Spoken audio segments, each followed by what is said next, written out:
Say it with me, for we walk by faith, not by sight. Hey guys, it's John with Cheap Old Cars and Audio. So as you can see behind me, there's a blue Bullitt.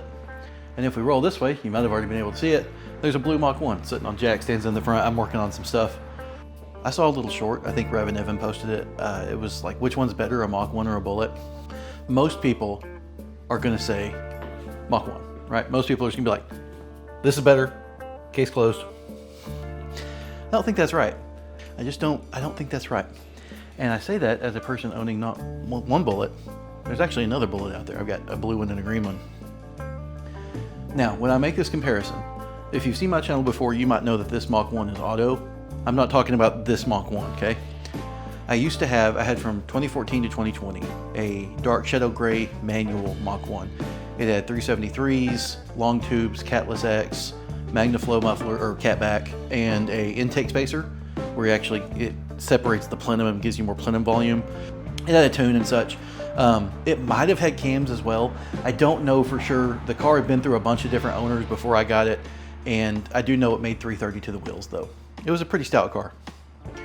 This one is a stock engine, so 305 flywheel-ish, auto, whatever. And so it's not as quick, but again, when I'm making my comparison, I want you guys to know that I am talking about a manual Mach 1 that I owned for 6 years. Now, it came time to sell one car, okay? It came time to sell either that dark shadow gray Mach 1 or my green Bullitt because I needed some money. The Mach 1 had 39,000 miles. The Bullitt has 101,000 at the time. So, the green one out here. And as you can probably guess, because the green one's still here, I kept the green one. Part of the reason, yes, was because the Mach 1 had 39,000 miles, I could get more out of it. But the other part of the reason was, and you guys are not gonna like this, and I'm probably gonna have most people disagree with me. The Bullitt's more fun to drive. It is. I'm sorry, but it is. It all comes down to like, what do you like to do, okay? You know, what do you like to do? If you like to drag race, and you only care about going straight, Mach 1, right? It's got a 4-valve. It has more potential for power. It has more potential for power to an extent, because if you want any kind of real modern power out of either of these cars, you know, let's get back here so you can see the other one too. If you want any amount of real power, it keeps losing me on the tracking. It's so frustrating. If you want any amount of real power out of either of these cars, you got to boost them, okay? And although a manual Mach 1 has the forged crank, it still has the same rods as a GT. And I know that some people have got 500 plus to the wheels while on those stock rods. It ain't gonna hold up to long-term abuse. And I know there's people who've been like, mine's been fine for years. Because you don't drive it. Or when you do, you're easy on it. And that's the whole thing. The reason Ford put in better rods into the Cobras was because at the 390 to 420, whatever they were, flywheel. I know they were rated at 390, but they had a little bit more than that. At that flywheel horsepower, they were tossing rods out the side of the block, okay? Ford would not have spent the money on the better rods unless it was needed. And so in my opinion, the kind of old wisdom on these stock rods, 400 to maybe 450 wheel is your cutoff. And even at that, you know, under the really hard durability test that like Ford would do, the engine wouldn't hold up. But under your average guy driving stuff, you know, cruising around, but a little bit of hot rodding, it'll be fine. Now the thing is, you can get that same horsepower out of either of these with boost, okay? And so I'm gonna put boost off the table. That's a different thing, okay? How are these cars as they are? This one's gonna be slower. It's got 327 gears. Mach 1 has 355s, right?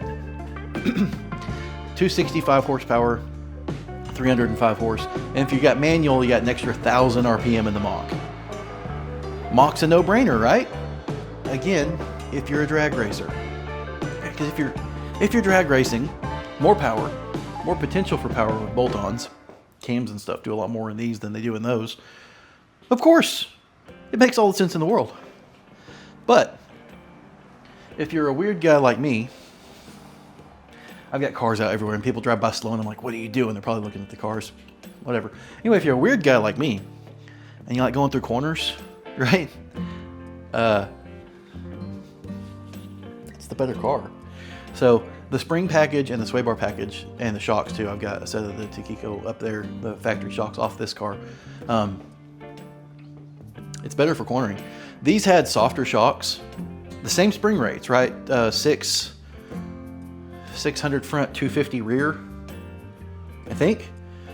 These sat a little bit lower. This sat 3/4 of an inch lower than a GT. This sat a 1/2 inch lower than a GT, sort of. Mach 1s are a little weird. They sit a little like nose high. I don't like that.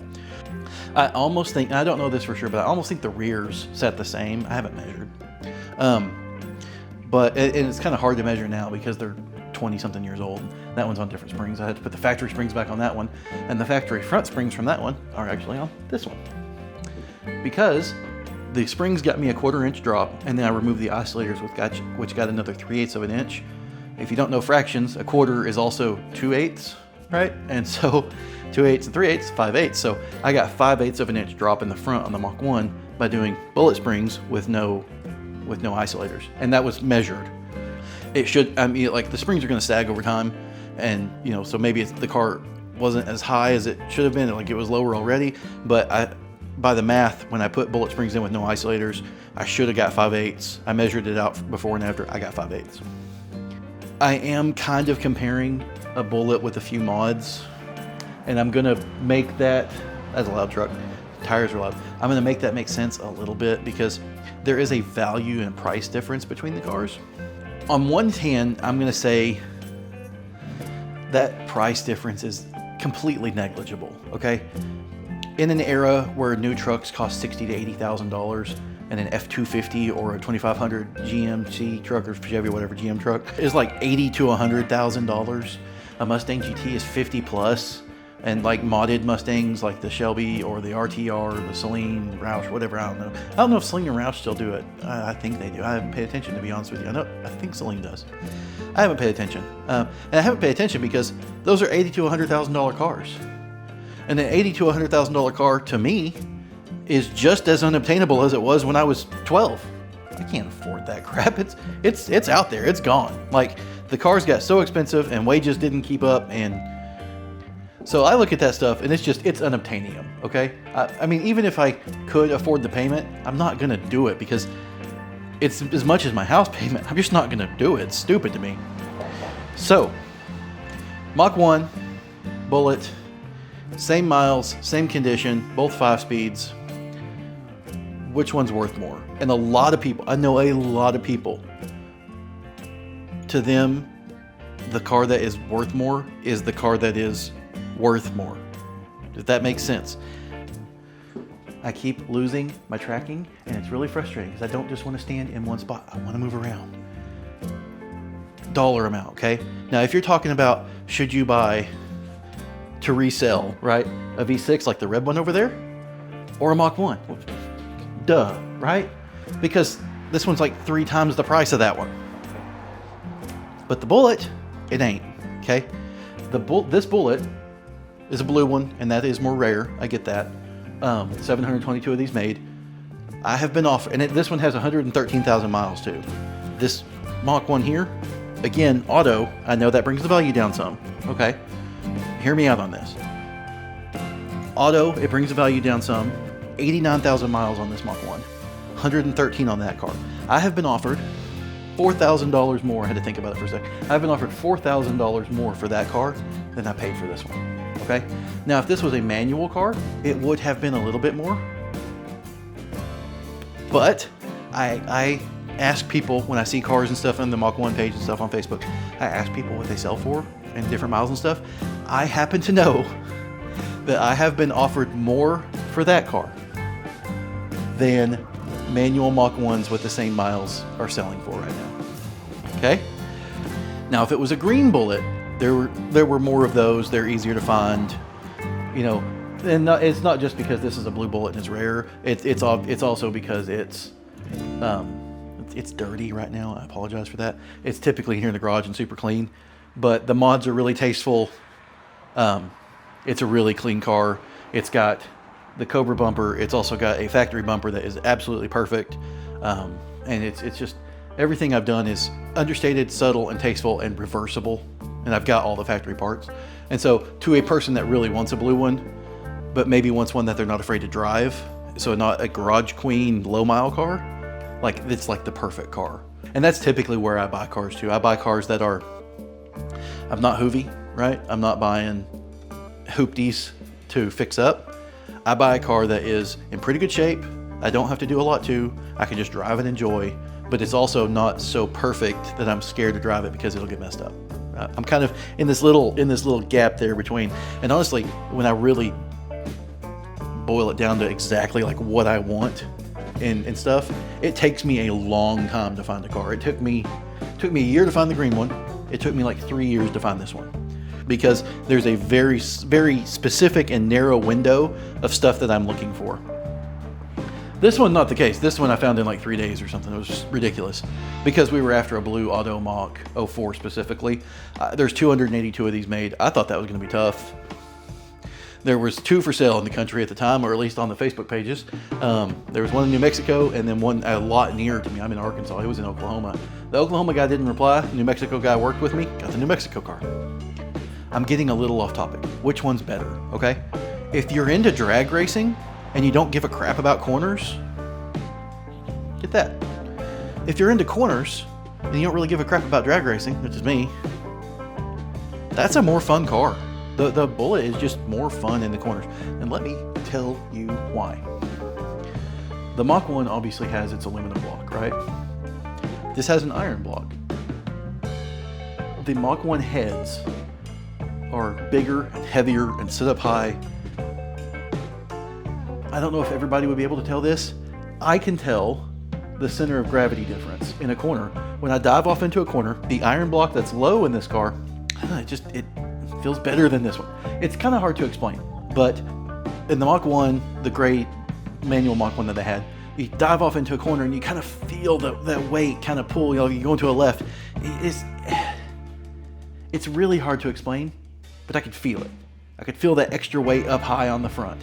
This one, the front end might be heavier overall on this one with the iron block and 2 valve heads, which are aluminum, versus the aluminum block and 4 valve heads on this one.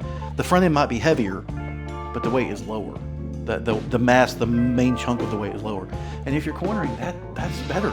And then, like I think I said earlier, but the springs and sway bar package, same spring rates between them, right? But the little bit lower center of gravity and the sway bar package on the Bullitt is better for corners. It's a more neutral car.